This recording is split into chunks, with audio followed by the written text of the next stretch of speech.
Salam keluarga seperjalan mengikut Kristus. Tema perenungan kita hari ini adalah Tuhan pelindung bagi yang lemah.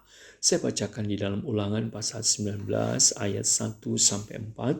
Firman Tuhan mengatakan, apabila Tuhan Allahmu sudah melenyapkan bangsa-bangsa yang negerinya diberikan kepadamu oleh Tuhan Allahmu, dan engkau sudah menduduki daerah mereka dan diam di kota-kota dan rumah-rumah mereka, maka engkau harus mengkhususkan 3 kota di dalam negeri yang diberikan Tuhan Allahmu kepadamu untuk diduduki.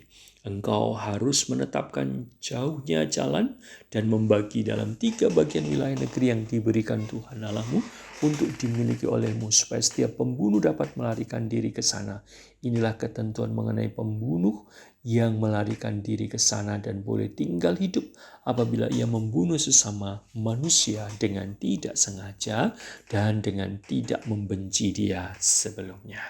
Jemaat yang dikasihi Tuhan, Tuhan perjanjian di dalam Alkitab yang ditulis di dalam kitab Ulangan ini adalah Tuhan yang adil, yang menginginkan keadilan dan kebenaran dalam semua aspek kehidupan umat pilihannya, termasuk bagaimana Tuhan melindungi bagi orang yang tidak sengaja membunuh sesamanya.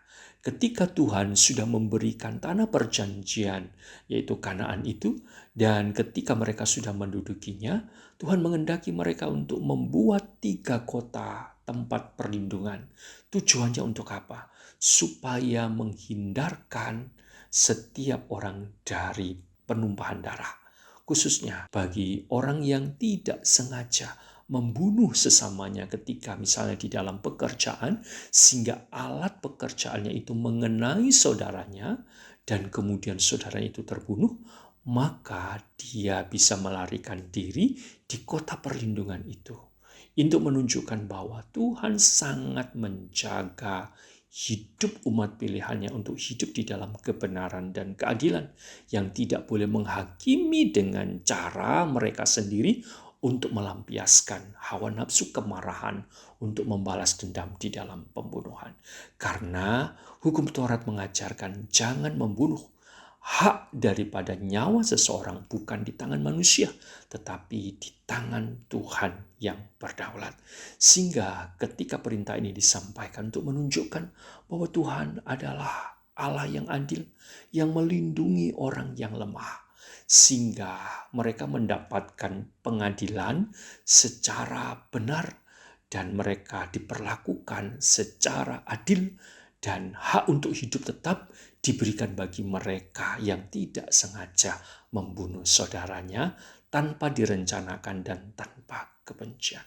Ini menunjukkan bahwa Tuhan adalah Tuhan yang sangat menyayangi umatnya dan melindungi umatnya dari segala ancaman untuk saling membunuh. Saudara yang dikasihi Tuhan, ketika ini diterapkan di dalam hidup kita sebagai umat tebusannya, Kristus yang sudah menebus kita adalah Kristus yang sudah mengangkat kita dari segala kelemahan, melindungi kita, mengangkat kita untuk menjadi anak-anaknya, supaya kita pun berperilaku hidup di dalam keadilan dan kebenaran dalam aspek kehidupan kita.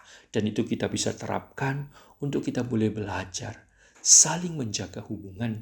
Khususnya justru kita harus berjuang membela saudara-saudara kita yang lemah ketika mereka terintimidasi, mereka terancam, dan mereka membutuhkan perlindungan. Tuhan pakai kita untuk boleh menyatakan kasih dan juga keadilan Tuhan, dan membuat setiap orang-orang yang ada di sekeliling kita, saudara kita, merasa aman.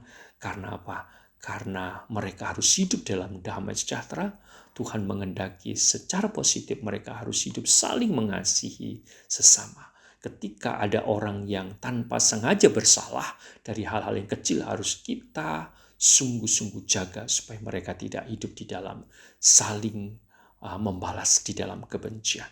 Supaya apa? Hal itu tidak berlarut-larut untuk hidup di dalam dosa yang lebih besar, yaitu di dalam ancaman membunuh nyawa seseorang. Tuhan menjaga kita, Tuhan juga memakai kita untuk melindungi saudara-saudara kita yang lemah. Amin.